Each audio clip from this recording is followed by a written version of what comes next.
Hello everyone. On the 11th of November at 11 a.m, millions of people across the world will stop for 2 minutes to commemorate the lives of those lost during the First and Second World Wars. The First World War claimed 40 million lives and the Second 80 million. Between them, they killed 120 million people worldwide.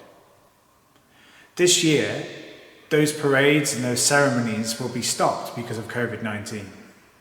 And that has killed 1.2 million people this year. It is a time to remember those who have died. But it is also a time to remember those who survive and those who sacrifice so that others might live. Usually, of course, we always think about those who are soldiers, who worked in the defence forces or the merchant navies or whatever. But also this year it is a time to remember those who have worked so hard in our medical services to keep us all going and to get us through COVID-19.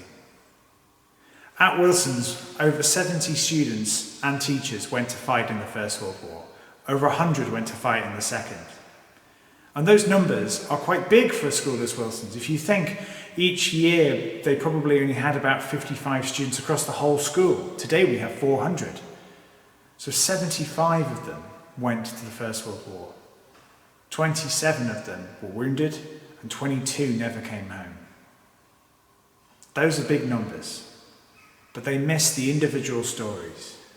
Behind me in our chapel is a list of the names of those who went, and marked on it with a cross are those who died.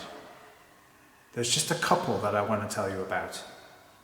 Joseph Laverty was a science teacher at Wilson's. And he joined up in 1914 and went to fight in the First World War. He was killed before he was 28 in 1917.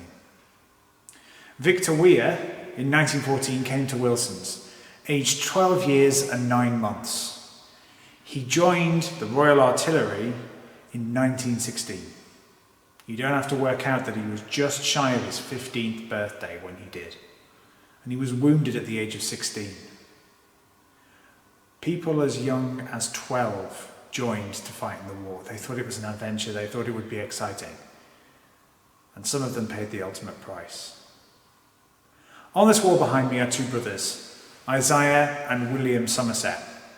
Isaiah won a military cross for his bravery. He saved his entire squadron of soldiers from being killed and led them through a battle whilst injured. And he wrote in 1918 a letter back to the warden of Wilson's Hospital to tell them about his medal. And he signed off with the words, "My brother at moment is lost in France. I do hope he will be well." Well, Isaiah's younger brother William had gone missing after an attack. His body was never recovered. His family never saw him again. And so when we have that 2-minute silence on Wednesday at 11 o'clock, it is to remember people like him who did not come home, people like his older brother Isaiah who did, and to remember those who went to fight, no matter what age they were. Also this year, I hope we can remember those who worked so hard in the hospitals and medical centres and as carers to look after people in the last year.